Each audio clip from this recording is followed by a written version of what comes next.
ओम नमः सिद्धेभ्य।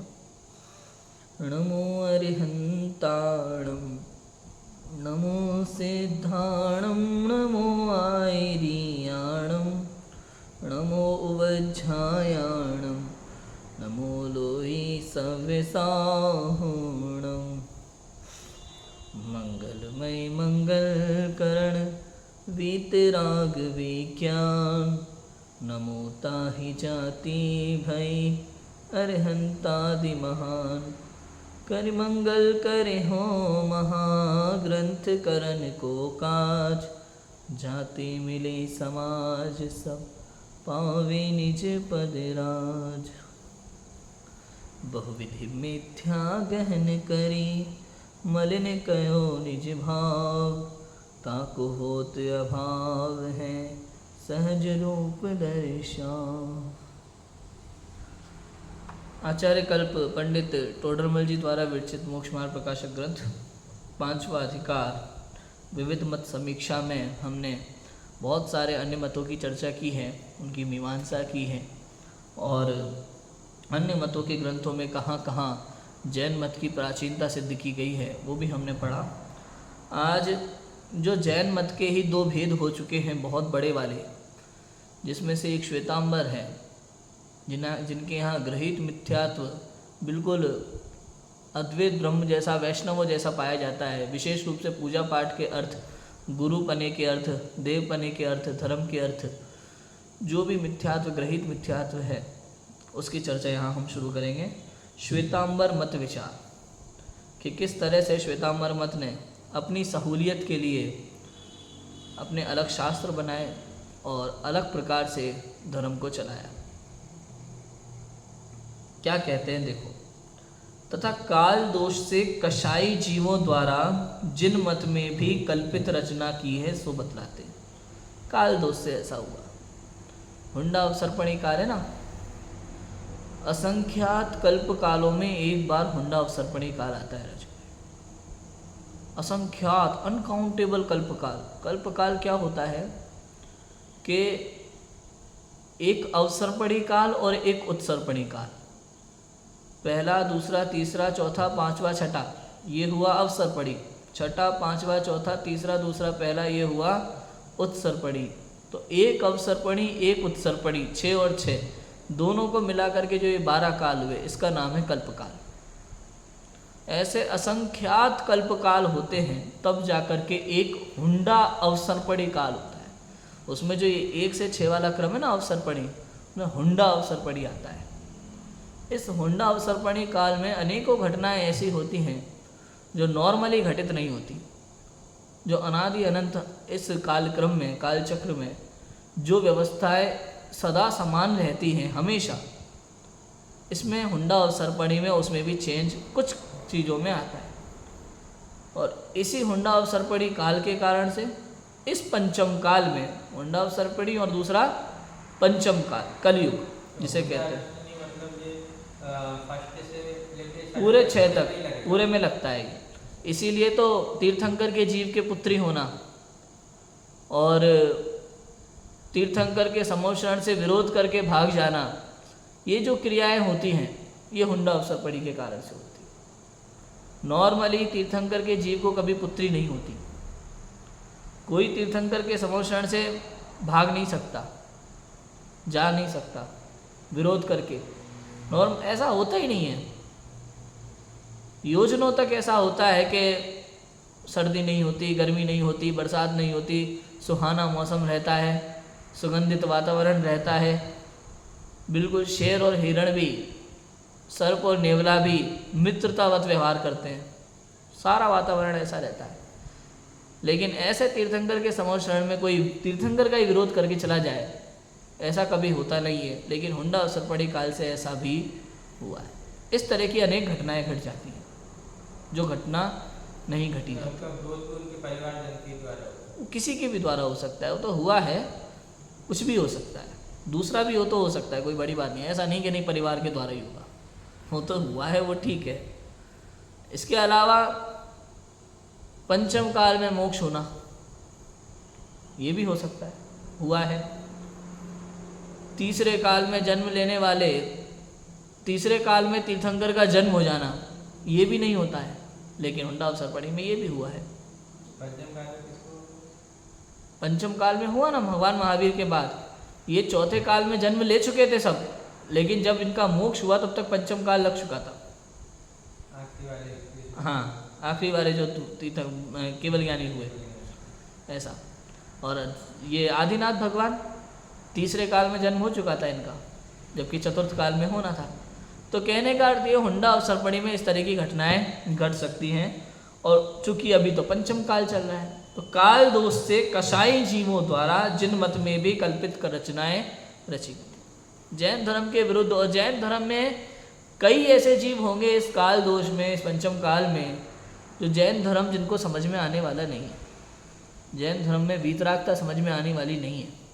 वो जल्दी जल्दी राग द्वेष की तरफ ही भागेंगे, उनको राग में ही मजा आएगा, उनको वीतरागता सुहाएगी नहीं। ऐसे लोग होंगे।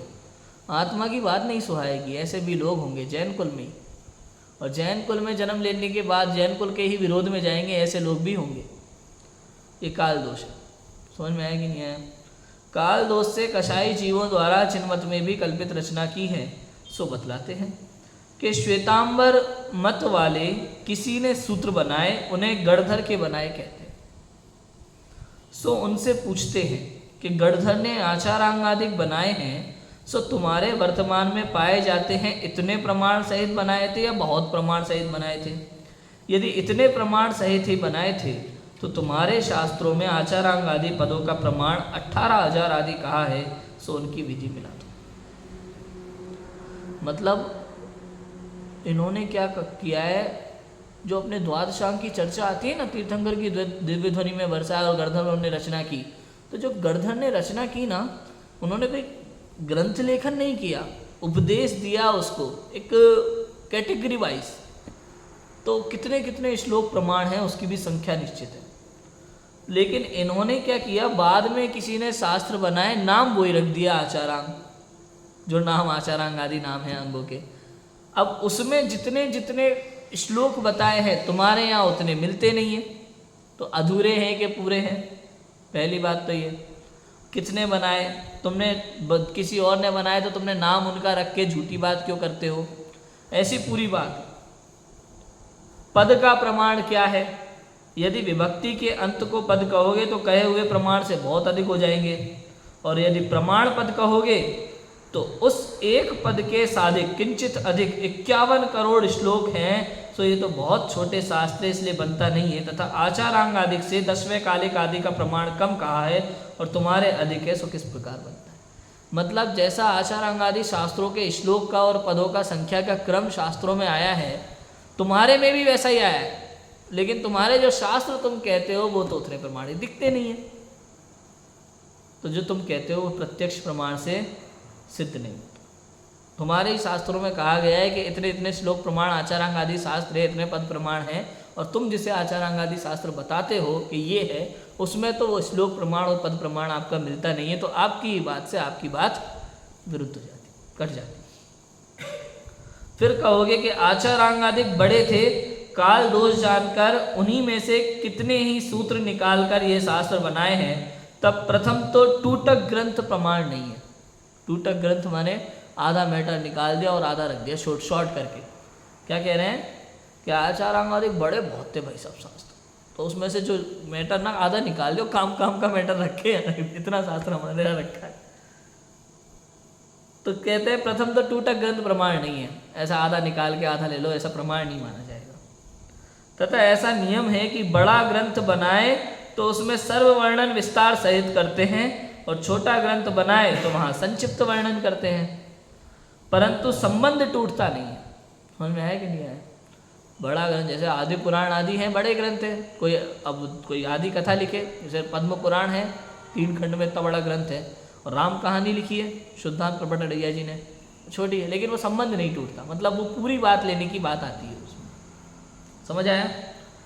और किसी बड़े ग्रंथ में से थोड़ा सा कथन निकाले तो वहाँ संबंध नहीं मिलेगा, कथन का क्रम टूट जाएगा। समझ में आया कि नहीं आया? कोई बड़ा ग्रंथ आपके पास है, उसमें से आप थोड़ा निकाल के और आधा रखो तो संबंध नहीं मिलेगा, बीच में से आपने मैटर मिलाया तो कट जाएगा। समझ में आया कि नहीं आया? परंतु तुम्हारे सूत्रों में तो कथाधिक का संबंध मिलता भाषित होता है, टूटकपना भाषित नहीं होता। इसका मतलब ऐसा भी नहीं कह सकते आप कि बड़ा था उसमें से आधा निकाल के रख दिया, क्योंकि वो पूरा वो उतना ही भाषित होता है। ऐसा लगता ही नहीं है कि इसमें से निकाला गया है बड़े में से। मतलब किसी एक व्यक्ति ने बाद में अपने हिसाब से लिखा है तो वो वैसा भाषित होता है, नहीं समझे? हाँ, क्रम नहीं टूटा। ऐसा जैसा आप कहते हो नहीं था तो बहुत बड़ा, बीच में से मैटर निकाल के काम काम की चीज़ रखी है, तो उसको पढ़ने से ऐसा लगता नहीं है, क्योंकि फिर मैटर का संबंध टूटता है और इसमें संबंध नहीं टूटता। मतलब ये पहले से इतना ही था। मतलब वो तो ऐसा बोल सकते हैं ना कि हमने सारांश लिख दिया ऐसा पूरा बड़े ग्रंथ का। नहीं तो वैसा भी नहीं है सारा वही तो बात है ना, सारा वैसा मिलता नहीं है ना, फिर संबंध नहीं टूटेगा फिर सारांश में। आप बोले ना संबंध नहीं टूट रहा है। हाँ, संबंध नहीं टूट रहा है। संबंध नहीं टूट रहा है, बराबर बात है। लेकिन सारांश में भी उनका क्या है, पूरा कथन वहाँ से लेके वहाँ तक इस तरह का आता है। सारांश में आप पूरी बात को थोड़ा सा लिखते हो, लेकिन कहानी पूरी होती है। लेकिन इनके यहाँ वैसा नहीं है। इनके यहाँ स्टार्टिंग कुछ और है, एंड कुछ और है। वो कहानी पूरी अलग होती है। समझ में आया कि नहीं? बात पूरी नहीं आ रही है तो वो बनता ही नहीं है वैसा। और पहली और तुम्हारे यहाँ तो उसको पूरा शास्त्री कहा जाता है ना, आचार्य, उस हिसाब से ऐसा। और सारांश में तो फिर पूरे श्लोक प्रमाण की बात आनी चाहिए। वो कहा जाता है कहाँ कहाँ कैसा कैसा क्या है, लेकिन आपके ग्रंथों में वैसा कुछ मिलता नहीं। तथा अन्य कवियों से गणधर की बुद्धि तो अधिक होगी। उनके बनाए ग्रंथों में थोड़े शब्दों में बहुत अर्थ होना चाहिए, परंतु अन्य कवियों जैसी भी गंभीरता नहीं।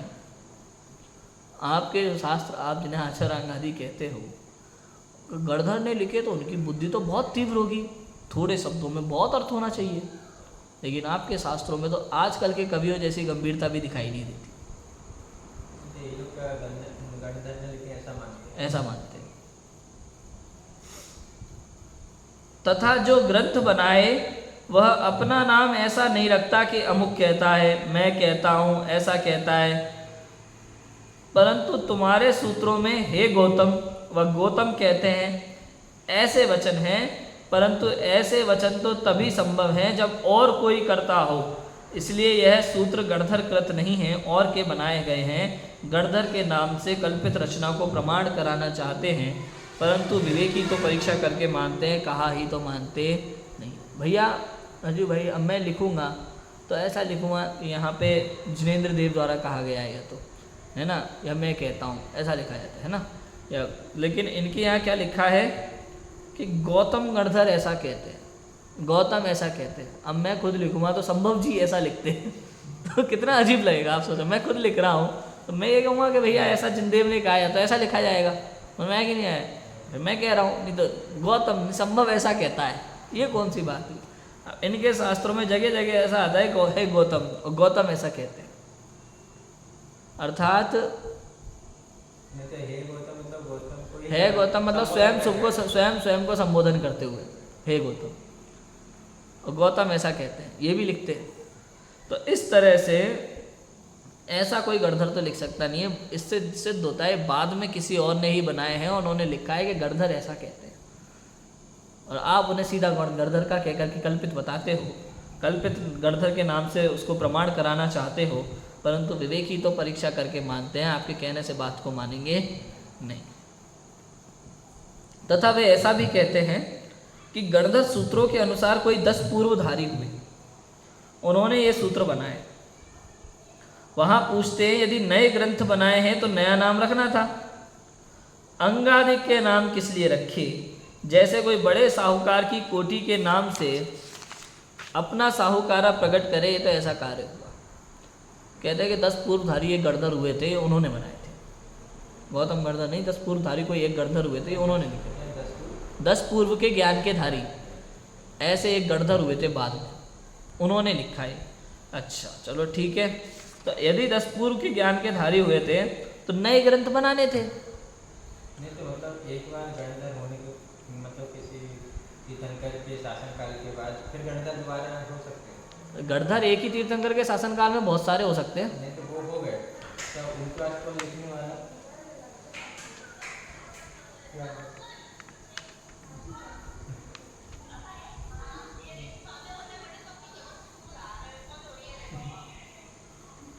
ये बात करें तो तीर्थंकर के शासनकाल में गणधर बहुत सारे हो सकते हैं, ऐसा नहीं, मतलब उनके समवशरण में बहुत सारे गणधर होते हैं, और गणधर तो मोक्ष क्रम क्रम से भी जाते हैं ना, तो किसी और एक और गणधर होंगे जिनको 10 पूर्वधारी का ज्ञान था, उन्होंने बनाए, ऐसा कहा उन्होंने। समझ में है? तो उनसे पूछते हैं कि यदि नए ग्रंथ बनाए हैं तो नया नाम रखना था, अंगादिक के नाम किस लिए रखे? नए ग्रंथ बनाए हैं यदि आपने अपने अलग से, तो वो आचारांगादिक नाम क्यों रखे? उनको नए नाम रखना था। जैसे कोई बड़े साहूकार हैं, वो कोटि के नाम से अपना साहूकारा प्रकट करे, ऐसा ये कार्य हुआ। सच्चे को तो जिस प्रकार दिगंबर में ग्रंथों के और नाम रखे तथा अनुसारी पूर्व ग्रंथों का कहा, उसी प्रकार कहना योग्य था। अंगादिक के नाम रखकर गणधर कृत का भ्रम किस लिए उत्पन्न किया? इसलिए गणधर के पूर्वधारी के वचन नहीं हैं, तथा इन सूत्रों में विश्वास कराने के अर्थ जो जिनमत के अनुसार कथन है वो तो सत्य ही है, दिगंबर भी उसी प्रकार से कहते हैं। अब इनका कहना क्या है? देखो, पहले तो कहते हैं कि गणधर देव के लिखे हुए, बाद में कहते हैं नहीं गणधर नहीं, गणधर के बाद उन्हीं के अनुसार 10 पूर्व के धारी कोई मुनिराज हुए, 10 पूर्व ज्ञान के धारी कोई मुनिराज हुए, उन्होंने ये शास्त्र रचे हैं। तो उनसे कहते हैं भैया अगर उन्होंने रचे हैं तो गणधर का नाम रख के क्यों? और चूंकि द्वादश सांग का ज्ञान तो गणधरों को होता है और 10 पूर्व का ही है, तो उन्होंने अपने अलग ग्रंथ बनाए हैं तो नाम भी अलग रखने थे, वही नाम रख के क्यों बनाए? तो वो बात भी जमती नहीं है। हाँ, उनके द्वारा लिपिबद्ध हो गए, ऐसा ही मानते हैं श्वेतांबर, ऐसा ही मानते हैं। बहुत पहले शास्त्र लिपिबद्ध हो चुके थे गणधरों के टाइम पे। अंगादिक के नाम रखकर गणधर कृत का भ्रम किस लिए उत्पन्न किया? इसलिए गणधर के पूर्वधारी के वचन नहीं है, तथा इन सूत्रों में विश्वास करने के अर्थ जो जिनमत अनुसार कथन है वह तो सत्य ही है, दिगंबर भी उसी प्रकार कहते हैं। देखो, सीधा सिंपल ये है कि श्वेतांबर में ऐसा माना जाता है कि गणधर देव जो हुए थे, भगवान महावीर के बाद गौतम गणधर हुए थे, उन्होंने जो अपन मानते हैं ना 12 अंक के धारी, द्वादशांग के धारी गणधर होते हैं, तो वो पूरे वो लिख के चले गए थे, जिसमें से 11 तो उपलब्ध है उनके यहाँ, एक नहीं। ठीक है, अब अपन ने कह दिया भाई गणधर, अपन ने पहले तो उसका निषेध कर दिया कि गणधर ने के लिखे हुए नहीं है, उनके बाद किसी ने लिखे, क्योंकि उसमें बार बार आता है गौतम ऐसा कहते हैं, तो ऐसा तो बनेगा नहीं। फिर कहते हैं नहीं, उनके बाद 10 पूर्व ज्ञान के धारी हुए थे, उन्होंने लिखे। तो उनसे कहा भाई ऐसा भी नहीं बनता। हाँ नहीं, 10 पूर्व ज्ञान के धारी अगर लिखते तो सबसे बड़ी बात तो ये कि उनको अपने नए ग्रंथों का नाम नया रखना चाहिए था। जैसे दिगंबर आचार्यों को ज्ञान था, अगर किसी एक अंग का भी एक देश ज्ञात है, उन्होंने ग्रंथ बनाया तो नया नाम रखा है, ऐसा तो नहीं लिखा नहीं आचारांग। समझ में आया कि नहीं? 68 खंडा का नाम आचारांग तो नहीं रखा उन्होंने, तो उन्होंने नया नाम रखा है, तो ऐसे ही नया नाम रखना था। ये तो किसी साहूकार की हवेली को अपनी हवेली बता करके साहूकारा प्रकट करे, तो ऐसी बात हो गई, अपने आप को अंग का ज्ञान बता करके, तो ये तो झूठ हुआ। वो अलग नहीं, ऐसा नहीं, 11 अंग के धारी होने के बाद 10 पूर्व के धारी हो सकते हैं। 11 अंग और 14 पूर्व है ना, तो 11 अंग का धारी है तो 14 पूर्व का, उधर 10 पूर्व का धारी हुआ, तो ऐसा 11 अंग हुए, फिर 14 पूर्व 12 अंग के आते हैं, उसमें भेद है 14 पूर्व। तो जब तक 11 अंग का ज्ञान नहीं है तब तक वहाँ तक का ज्ञान नहीं है, तो उनका कहना मतलब 11 अंग और 10 पूर्व के धारी, ऐसा मान समझ में आया इतना। तो इन सूत्रों में विश्वास करने के अर्थ जो जिनमत अनुसार कथन है वह तो सत्य ही है, दिगंबर भी उसी प्रकार कहते हैं। यदि वो सर्वज्ञ वाणी के अनुसार है और किसी बाद में आचार्य ने लिखा है, अपने अनुसार नया ग्रंथ बनाया है, लेकिन सर्वज्ञ वाणी के अनुसार बनाया है, तो वो सूत्र तो पूज्य है, वो सच्चा शास्त्र है, ऐसा तो हम दिगंबर भी मानते हैं। लेकिन आपके यहाँ ऐसा नहीं है, इसलिए आपके शास्त्र जो है कल्पित सिद्ध होते हैं। तथा जो कल्पित रचना की है उसमें पूर्वापर विरुद्धपना व प्रत्यक्षाणी प्रमाण में विरुद्धपना भाषित होता है, वो भी बताते हैं। जो आपके कल्पित शास्त्र हैं उनमें पूर्वापर विरुद्धपना है और प्रत्यक्षादि प्रमाण में विरुद्धपना भाषित होता है, वो बताते हैं। देखो, अन्य लिंग से मुक्ति का निषेध, अन्य लिंग से मुक्ति का निषेध, अन्य लिंगी के व गृहस्थ के व स्त्री के व चांडाल आदि शूद्रों के साक्षात मुक्ति की प्राप्ति होना मानते हैं, सो बनता नहीं है। सम्यक दर्शन ज्ञान चारित्र की एकता मोक्ष मार्ग है, परंतु वे सम्यक दर्शन का स्वरूप तो ऐसा कहते हैं। देखो अन्य लिंग है, चांडाल आदि के, स्त्रीलिंग है, ब्राह्मण लिंग है, सबसे मोक्ष होना बताते, कोई भी मोक्ष जा सकता है। वो आए थे ना अपने अभी देवलाली वाले बाबू, वो भी कहते हैं ना सम्यक दर्शन किसी को भी हो सकता है, कोई भी मोक्ष जा सकता है, ऐसा मानते हैं श्वेतांबरों में वास्तव में। अब चूंकि सम्यक दर्शन ज्ञान चारित्र की एकता वास्तव में मोक्ष मार्ग है, वो भी ऐसा मानते हैं, क्योंकि उमा स्वामी आचार्य को वो भी मानते हैं, तत्वार सूत्र उनके यहाँ भी है, तो वो ये मानते हैं। परंतु वे सम्यक दर्शन का स्वरूप कुछ अलग ही कहते हैं। क्या कहते हैं कि अरहंतो महादेवो जावत जीवम सुसाहणो गुरुणो जिण पंडितम तत्तम ए सम्मतम मये गह्यम, अर्थात तो अन्य लिंगी के अरहंत देव साधु गुरु जिन प्रणीत तत्व का मानना है तो वो मोक्ष जाने का अधिकारी है। मतलब कोई सामान्य ब्राह्मण है, अन्य लिंग का धारी है, भले ही पंचाग्नि कर रहा है, जो मन में आए करे जाता है, लेकिन अगर अरहंत को मानता है, साधु को मानता है, गुरु को मानता है, जिन प्रणीत तत्व को मानता है, तो वो सम्यक दर्शन प्राप्त कर सकता है और मोक्ष जा सकता है। मतलब वो सब अन्य क्रियाएं करते हुए, हाँ, मिथ्यात्व की क्रियाएं करते हुए भी मानता है तो मोक्ष जा सकता है। अब देखो मतलब कहने का अर्थ है क्रियाएं ज़्यादा नहीं करेगा, कि खाली वेश दूसरा रहेगा, वेश दूसरा रहेगा। जैसे अपने में मानते हैं ना, अपने में भी तो ऐसा मानते हैं कि दूसरे वेश में रह करके भी सम्यक दर्शन हो जाता है। कुछ लोग ऐसा मानते हैं ना, एक समुदाय ऐसा है जो ऐसा मानता है कि वेश भले दूसरा था लेकिन अंदर में आत्मानुभव हो गया था, सम्यक दर्शन तो हो गया था। ऐसा संभव नहीं। मोक्ष मार्ग प्रकाशक में देखो साफ निषेध कर रहे हैं। देखो क्या लिखा है, यदि कहोगे अंतरंग में श्रद्धान होने से उनके सम्यक्त्व होता है, सो विपरीत लिंग धारक की प्रशंसा अधिक करने पर भी सम्यक्त्व को अतिचार कहा है, तो सच्चा श्रद्धान होने के पश्चात आप विपरीत लिंग का धारक कैसे होगा? समझ में आया कि नहीं आया? दोबारा पढ़ता हूँ। अंतरंग में श्रद्धान होने से उनके सम्यक्त्व होता है। अंदर में श्रद्धान होगा देवसास गुरु के प्रति सच्चा, तब तो सम्यक्त्व होगा। सो विपरीत लिंग धारक की प्रशंसा अधिक करने पर भी सम्यक्त्व का अतिचार कहा जाता है। सम्यक दृष्टि जीव अन्य लिंग की प्रशंसा भी नहीं करता, तो सच्चा श्रद्धान होने के बाद स्वयं विपरीत लिंग का धारक कैसे हो सकता है? समझ में आया कि नहीं आया? मतलब सम्यक दृष्टि जीव, तुम सोचो विपरीत लिंग है, कोई अन्य लिंगी है, कोई अन्य वेशधारी है और वो सम्यक दृष्टि हो, ऐसा हो सकता नहीं। अन्य वेशधारी का मतलब गृहस्थ को हो सकता है, उसका निषेध नहीं है, लेकिन किसी अन्य धर्म का साधु बना बैठा हो, उसका प्रचार कर रहा हो, उसकी अनुसार आचरण कर रहा हो, और तुम सोचो नहीं अंदर में तो श्रद्धान दिगंबर वाला है, तो ये बनता नहीं। ऐसा कहते हैं, क्योंकि अन्य लिंग की प्रशंसा भी सम्यक्त्व में अतिचार है, तो स्वयं सम्यक दर्शन होने के बाद अन्य लिंग को धारण करेगा, ऐसा कहते हैं। और श्रद्धान होने के पश्चात महाव्रतादि अंगीकार करने पर सम्यक चारित्र होता है, वह अन्य लिंग में किस प्रकार बनेगा? यदि अन्य लिंग में भी सम्यक चारित्र होता है तो जैन लिंग अन्य लिंग समान हुआ, इसलिए अन्य लिंगी को मोक्ष कहना मिथ्या है। क्या कहते हैं कि श्रद्धान होने के पश्चात महाव्रतादि अंगीकार करने पर सम्यक चारित्र होता है, उससे पहले नहीं होता। 5 पापों का पूर्णतः त्याग करना पड़ेगा, नग्न दिगंबर अवस्था धारण करनी पड़ेगी।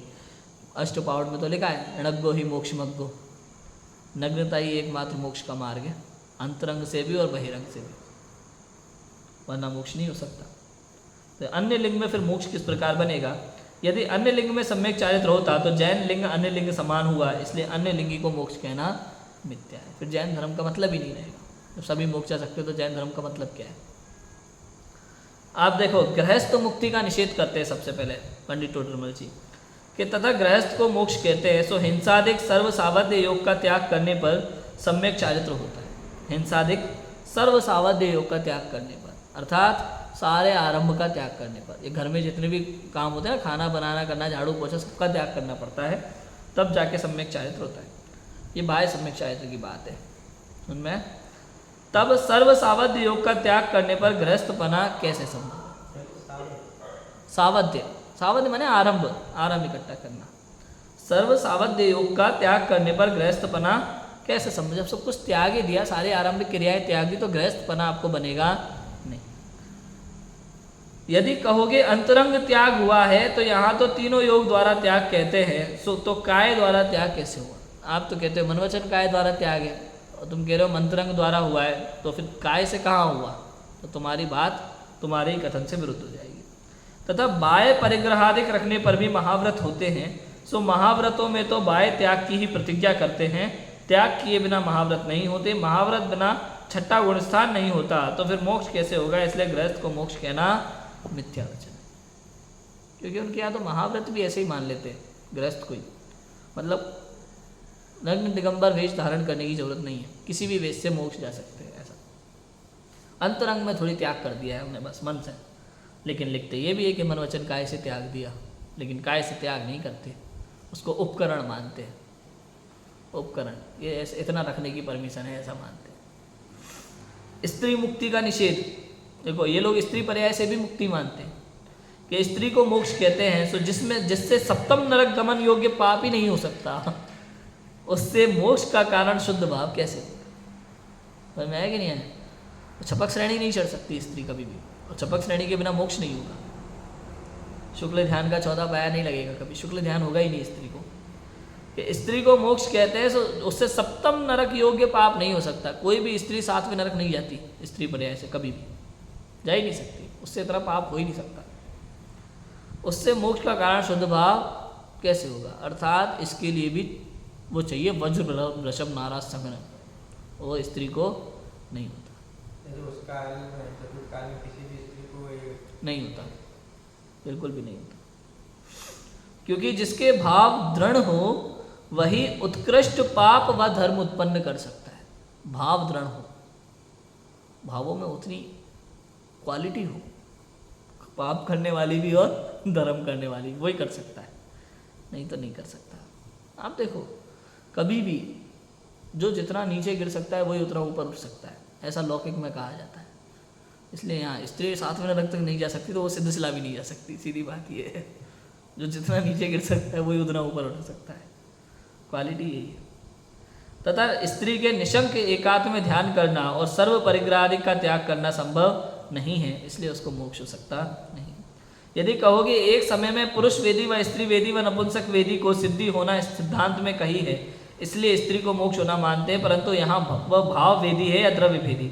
यदि भाव वेदी है तो हम मानते ही हैं, तथा द्रव्य वेदी है तो पुरुष स्त्री वेदी तो लोक में प्रचुर दिखाई देते हैं और नपुंसक तो कोई विरले ही दिखते हैं, तो एक समय में मोक्ष जाने वाले इतने नपुंसक कैसे संभव हैं? इसलिए द्रव्य वेद की अपेक्षा कथन नहीं बनता। ये लोग ऐसा कथन करते, सिद्धांत ग्रंथों में ऐसा है कि भाव वेद यदि स्त्री है तो मोक्ष जाने का अधिकारी है, और वो चर्चा भी 9वें गुणस्थान तक की है। कहने का अर्थ है वो दिगंबर में भी मान्य है, भाव वेद स्त्री भाव का वेद हो सकता है। अब इसमें क्या होता है राजू भाई, जैसे जहाँ बंध का कारण हो ना, वेद का जो परिणाम होता है, वहाँ कोई पुरुष यदि पुरुष के साथ रमण करने का भाव करता है तो उसके उस समय स्त्री वेद पाया जाता है, समझ में? लेकिन इस वेद का उदय आए वहाँ मुनिराजों के उसकी बात है, मुनिराजों में वो उदय आ जाता है। 9वें गुणस्थान तक की उसकी चर्चा है, उसके ऊपर नहीं हो, तो उसको मोक्ष का कारण माना जा सकता है। यदि वो वेद का उदय चल रहा है तो कोई दिक्कत नहीं है, बंध वाला परिणाम नहीं होता, परिणाम तो शुद्ध है। समझ में आएगा नहीं है? परिणाम तो शुद्ध है। और उदय में यदि स्त्री वेद का उदय भी उसके चल रहा हो, अब उदय में द्रव्य और भाव में अंतर होता है, समझ में आएगा नहीं आया? तो उसका फर्क पड़ता है। लेकिन ये लोग तो मानते द्रव्य से स्त्री है पर्याय तो मोक्ष, हमारे यहाँ ऐसा नहीं है, भाव वेद से, इसकी चर्चा है। यदि कहोगे 9वें गुणस्थान तक वेद कहे हैं, सो भी भाव वेद की अपेक्षा ही कथन है, द्रव्य वेद की अपेक्षा हो तो 14वें गुणस्थान पर्यंत वेद का सद्भाव कहना संभव हो, लेकिन ऐसा नहीं है, इसलिए स्त्री को मोक्ष कहना मिथ्या है। आगे देखो, शूद्र मुक्ति का निषेध करते हैं। आगे शूद्रों में भी ये मुक्ति का कथन मानते हैं, चांडाल आदि को। तथा शूद्रों को मोक्ष कहते हैं, परंतु चांडाल आदि को गृहस्थ सम्मान आदि पूर्वक दान आदि कैसे देंगे? कोई शूद्र है उसको गृहस्थ उस तरह नवगान भक्ति पूर्वक आहार कैसे देगा? चलो ठीक है, मुनि अवस्था धारण की है तो भी लोक विरुद्ध होता है कि नीच कुल वालों के उत्तम परिणाम नहीं हो सकते। ये तो लोक विरुद्ध है कि लोक में ऐसा माना नहीं जाता कि चांडाल आदि को नवदा भक्ति पूर्वक आहार दिया जाए, अपने घर बुला करके शुद्ध भोजन कराया जाए, क्योंकि अपने तो उच्च जाति में ऐसा होता है, एक तो चांडाल आदि जो है मांसाहारी होते हैं, कुछ भी खा पी लेते हैं, और ऐसे लोगों को अपने घर में भोजन कराना भी हमारे यहाँ अच्छा नहीं माना जाता है, बाहर ही इनको भोजन दे दिया जाता है दूर से। ये मुनि दीक्षा की बात है, सामान्य बात है। हाँ नहीं, एक मिनट, अब मुनि दीक्षा के बाद भी, मुनि दीक्षा के बाद कोई चांडाल आदि को कोई भी अपना जैन व्यक्ति अपने घर में बुला करके आहार आदि देना ठीक नहीं समझेगा, लोक व्यवहार विरुद्ध है। अब आगे और बात है कि नीच कुल वालों के उत्तम परिणाम नहीं हो सकते। नीच कुल वाले क्यों क्यों क्यों? क्योंकि नीच कुल वालों के उत्तम परिणाम हो ही नहीं सकते, ऐसा बनता नहीं है एक्चुअली में। शूद्र कोई जीव है तो उसके उतने उत्कृष्ट परिणाम नहीं हो पाते, पॉसिबल ही नहीं है दीक्षा ले सके वो, तो वो मोक्ष हो ही नहीं सकता, दीक्षा ही नहीं लेगा कोई शूद्र जीव, उसके उतने परिणाम नहीं होते कि नहीं, कहीं नहीं है ऐसा उल्लेख। शूद्र नियम लिए है उसने तो। नहीं, आप बताते थे ना उनका कमंडल अलग निशानी का रहता है, पता लग जाता है कि शूद्र से। नहीं नहीं नहीं, बिल्कुल नहीं, ऐसा कुछ भी नहीं है, ऐसा कोई कथन नहीं है अपने यहाँ, अपने यहाँ ऐसा कथन नहीं है। चांडाल ने एक नियम लिया है ऐसा कथन है, लेकिन मुनि दीक्षा और मोक्ष का कथन नहीं है, कहीं से कहीं तक नहीं है दिगंबर शास्त्रों में, लोक विरुद्ध होता है। और नीच कुल वालों के उत्तम परिणाम नहीं हो सकते, सबसे बड़ी बात यह है, उतने ऊंचे परिणाम होते ही नहीं है कि वो दीक्षा ले सके। नीच गोत्र कर्म का उदय तो पंचम गुणस्थान तक ही है, ऊपर के गुणस्थान चढ़े बिना मोक्ष कैसे होगा? यदि कहोगे संयम धारण करने के पश्चात उसके उच्च गोत्र का उदय कहते हैं, तो संयम धारण करने न करने की अपेक्षा से नीच उच्च गोत्र का उदय ठहरा। ऐसा होने से असंयमी मनुष्य, तीर्थंकर, क्षत्रिय आदि को भी नीच गोत्र का उदय ठहरेगा। यदि उनके कुल अपेक्षा से उच्च गोत्र का उदय कहोगे तो चांडाल आदि के भी कुल अपेक्षा ही नीच का उदय कहो, नीच गोत्र का उदय कहो। उसका सद्भाव तुम्हारे सूत्रों में भी पंचम गुणस्थान पर्यंत कहा है, सो कल्पित कहने में पूर्वा पर विरोध होगा, इसलिए शूद्रों को मोक्ष कहना मिथ्या है। इनके यहाँ भी पंचम गुणस्थान ही कहा शूद्रों के। अब चूंकि ऊपर जाए बिना मोक्ष नहीं हो सकता, तो इसका मतलब इनकी बात इन्हीं के बात से विरुद्ध हो जाती है, ऐसा होता है। कुल मिला के बात ये राजू भाई, कोई भी शूद्र जीव है तो उसके उस लेवल के परिणाम नहीं होंगे। मैं आपको कहानी सुना देता हूँ, महाभारत तो याद होगा आपके। महाभारत में जब परशुराम कर्ण को विद्या सिखा रहे थे, धनुर्विद्या, उस समय एक समय ऐसा आया था उसमें कि परशुराम के पैर की तरफ बिच्छू बढ़ रहा था, और उसने कर्ण ने अपने आप को ब्राह्मण बता रखा था, और उसने उस बिच्छू को पकड़ लिया। जब परशुराम को पता चला इतनी देर तक ये बिच्छू पकड़ के बैठा, तो ब्राह्मण में इतनी सहन शक्ति नहीं, इतनी ताकत है नहीं कि वो सहन कर ले, या तो ये क्षत्रिय या कोई नीची जाति का जीव है, उसमें ही इस तरह की ताकत हो सकती है। नीचे जाए। हाँ, नीची जाति का। नॉर्मली उसके वो समझ गए थे, ऐसा शूद्रों में भी इतनी ताकत नहीं होती है, वो इतना समझ गए थे कि है तो क्षत्रिय, ब्राह्मण तो नहीं हो सकता। तो उन्होंने उससे पूछा तुमने झूठ बोला मुझे, तो कर्ण ने कहा मैं शूद्र हूँ ऐसा वैसा, लेकिन वो तो समझ गए थे कि शूद्र में भी ये ताकत नहीं होती और ब्राह्मण में भी ये ताकत नहीं होती कि इतनी देर तक ये क्वालिटी क्षत्रियों वाली क्वालिटी है। मन में है कि नहीं है? तो ऐसा होता है। नीच कुल वाले में उतना परिचय सहन करना ये सब ताकत होती नहीं, वो कर ही नहीं पाते, बिल्कुल नहीं कर पाते, उतनी सहन शक्ति नहीं है, इतना त्याग करने की क्षमता नहीं है उनकी, ये उच्च कुल वाले ही कर पाते हैं, इसलिए उच्च गोत्र का उदय चाहिए।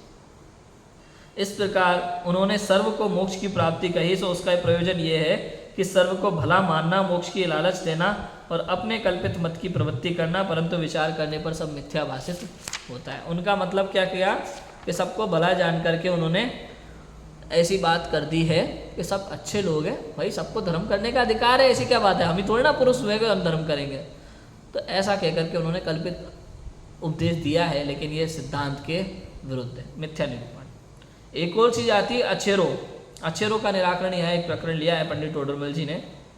अछेरा कहा शास्त्रों में, अछेरा मतलब इस मैटर को आप छेड़ो मत ही, बस मान लो हमने लिख दिया तो कैसे कि उनके शास्त्रों में अछेरा कहते हैं, वहाँ कहते हैं कि हुंडा अवसर पड़ी के निमित्त से हुए हैं, इनको छेड़ना नहीं। अब हुंडा अवसर पड़ी के निमित्त से हम जो बात कह रहे हैं वो एक अलग मैटर है राजू भाई, इनके यहाँ कुछ अलग ही मैटर आता है। हुंडा अवसर पड़ी के निमित्त से क्या कहते हैं कि काल दोष से कितनी ही बातें होती है, हम भी मानते हैं कितनी बातें होती है काल दोष से, परंतु प्रमाण विरुद्ध तो नहीं होती।